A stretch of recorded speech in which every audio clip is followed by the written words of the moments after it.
دیکھیے دین کی تکمیل اس طریقے سے ہوتی ہے۔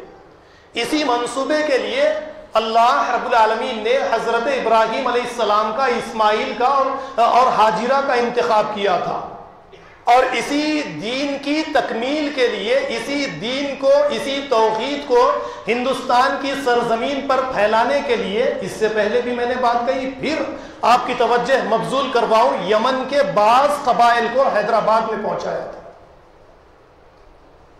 آپ کی ذمہ داری کچھ اور تھی، آپ کا کام ہندوستان میں پہنچائے جانے کا یہ اللہ کا ایک منصوبہ تھا۔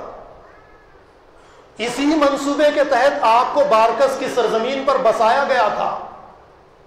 آپ کو وہ عہدے، وہ منصب، وہ دولت آپ کو اللہ رب العالمین نے آپ تک اللہ نے پہنچائی تھی، تاکہ آپ اس کام کی تکمیل کے لیے جدوجہد کرنے والے بنے، اپنی جان اور مال کی قربانی دینے والے بنے۔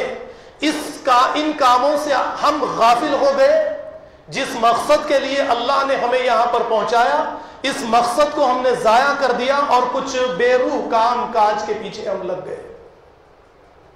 اور آج ہندوستان کی سرزمین اگر میں کہوں، یا پھر اسی طریقے سے ساری دنیا کو آپ کے سامنے رکھوں، تو ایک بڑی بات آپ کے سامنے کہنے کے لیے جا رہا ہوں، جو 5 یا 6 جمعہ پہلے ہی میں نے ایک موضوع بنا کر یہ بات آپ کے سامنے رکھی کہ ابراہیم کے دور میں، محمد رسول اللہ صلی اللہ علیہ وسلم کے دور میں اگر شرک کا غلبہ تھا تو آج الحاد کا غلبہ ہے۔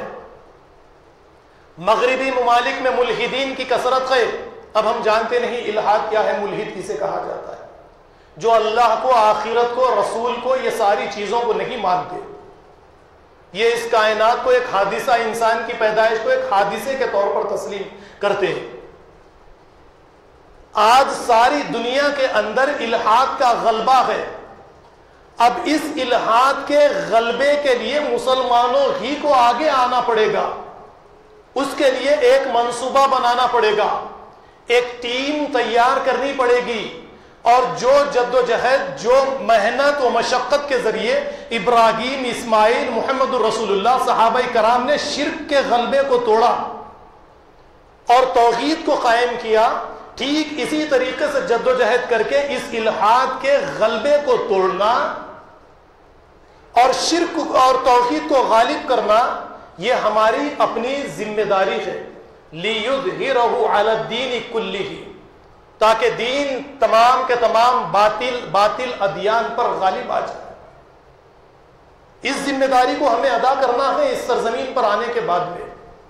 تو اس ذمہ داری کو ادا کرے بغیر اگر ہم اس دنیا سے چلے جائیں، بے مقصد، بے ہدف اگر ہم زندگی گزاریں، تو کچھ حاصل ہونے والا ہمیں نہیں ہے۔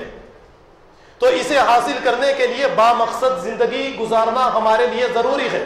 اب وہ باتیں آپ کے سامنے رکھ کر میں اپنی بات کو ختم کروں گا کہ دیکھیے 10 ذی الحجہ کو آپ قربانی دیں گے، لیکن اس قربانی سے پہلے آپ کے اور میرے لیے یہ ضروری ہے کہ ہمارے اندر جو جانور چھپا ہوا ہے، اس جانور کی سب سے پہلے قربانی دے۔